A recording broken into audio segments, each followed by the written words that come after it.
And now I'm going to show you just some real quick things that we've already done in the past. So I'm not going to spend a lot of time on them, but kind of like a wrestle up and a loop choke, and things of that nature.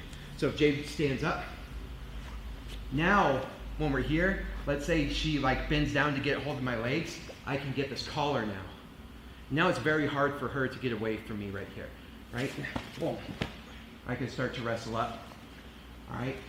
She comes down here, same thing. Her neck's close to mine, so I can get a hold of here, and boom, right up to this loop choke, all right? Even if she's playing guard, butterfly guard, right here, I'm able to get a hold of here. This is a little bit risky because I'm leaning my body forward, but she does that, I come right in here for my loop choke, okay? So same exact thing as that guillotine, but now I'm utilizing it to pull them forward, all right, for that loop choke. So it's a little bit more effective. Where I went for the guillotine, I have to go to the back of the head, even move forward even more, okay? I'm forced to move forward even more here for the guillotine.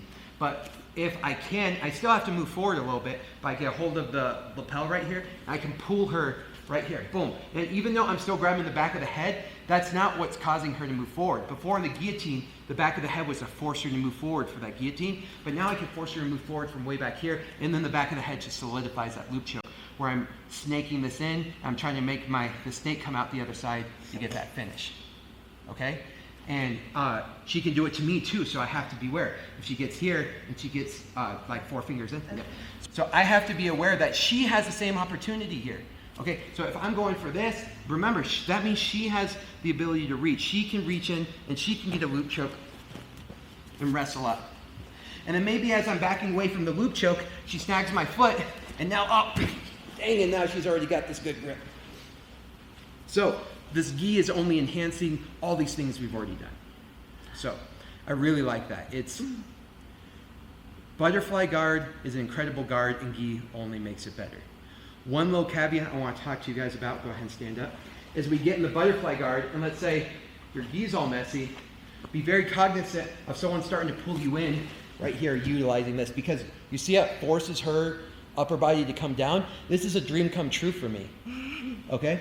Because before, when I got underneath Jade, I had to completely depend on her legs, and her upper body still had some autonomy, okay? But if we're in the butterfly guard, now I'm able to get close enough in range where I can get a hold of this. Now I can start pulling her down, and now I have a butterfly guard where she doesn't have autonomy over her upper body as I start setting up these leg entanglements or sweeps or whatnot. So as this person, be cognizant that I can't start grabbing this, okay? Because I might start setting up some weird worm guard, leg entanglement, weird stuff, right? And that's going to be way down the line that we start talking about that. But as I start playing a butterfly guard and I have a lapel, right, man, this person better be careful, because there's a lot that they are in danger of now. And now trying to get away from me, like just back away from me, you're always in range. See, so the gi just allows me to latch on in the weirdest places that your body's not used to, okay?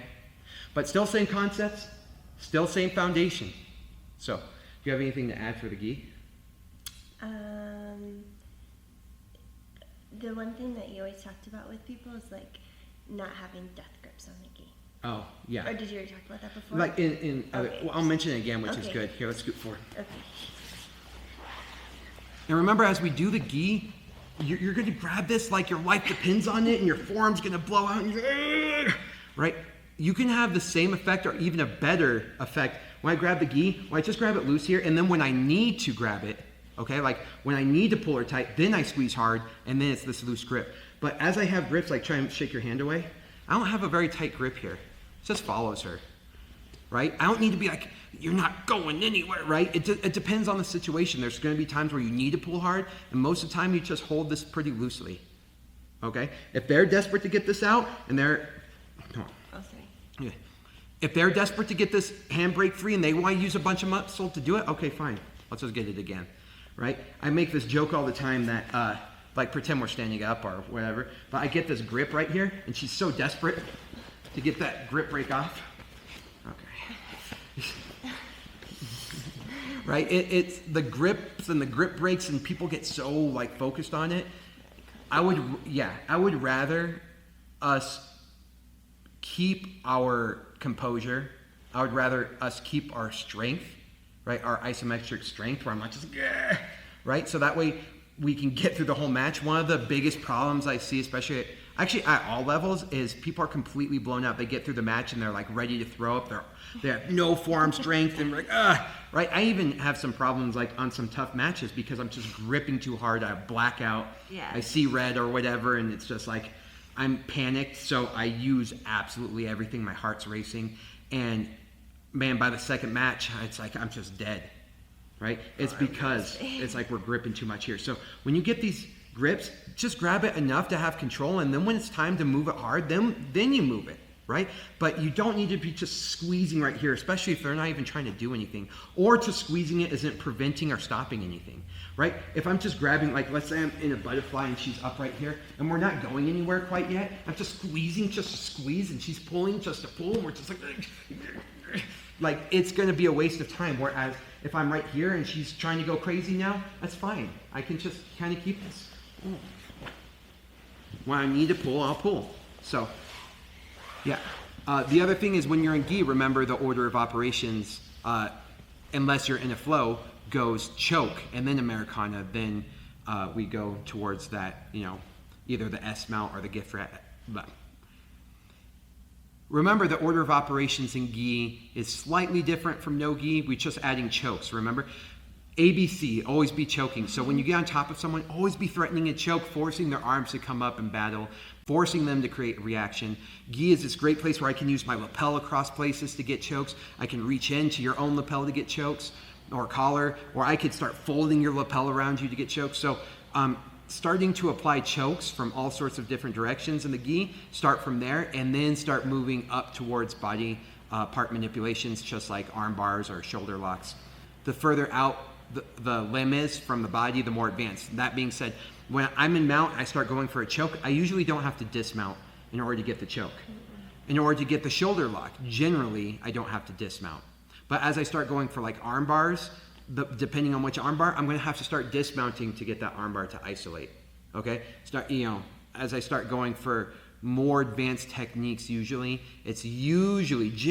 and this is like a very bold statement, so don't hold it against me, but I'm going to have to move away from the core of her body in order to get that. So with chokes, I could do so many chokes. I have so much versatility.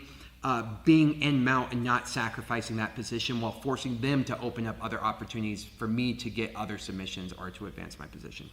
So that being said, remember the gi is only here to accent the no gi, and butterfly guard, it's extremely versatile. So if you kind of watch this and you're like, well, I'm not sure what to do, if the only thing you walk away was if the only thing you walk away from in this intro to butterfly guard is how versatile it is, I'm happy with that. You can elevate people, you can take backs, you can get chokes, you can get arm bars, violent arm bars. The elevation in itself builds a whole nother game of ashi and X guard and single leg X. So butterfly guard, extremely solid foundation. And if someone were to start their game, it's like, well, I don't really know how to play open guard. If you just start studying butterfly guard and starting each match in butterfly guard, you're going to have a pretty good game because it's going to be so well based and so versatile.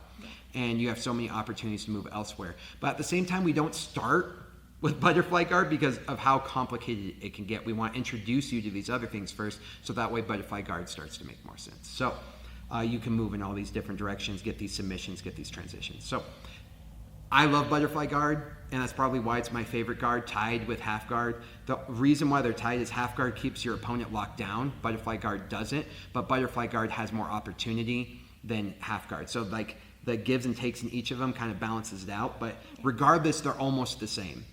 It's just kind of where you are. It's like where the butterfly guard is or where the half guard is that makes them different. So very powerful guard. Keep your upper body and lower body connected, working as a unit, and make sure that you are patient when taking on something as verbose as butterfly guard. Yeah. Because it can get overwhelming, that's fine. Just let your body find it, okay? You don't have to know every single move or every single little technique. Just let your body adapt to the incredible opportunities that butterfly guard gives you. So as you make mistakes and people pass it or people start submitting you maybe from butterfly guard, just kind of note that, and that's a possibility, but keep going back there and playing it. One of the best quotes out there is, oh my God, I'm going to look this up later, but I can't remember who it was from or if it's just a proverb. Ships are safest in the harbor, but that's not why they were built. Yeah. Right?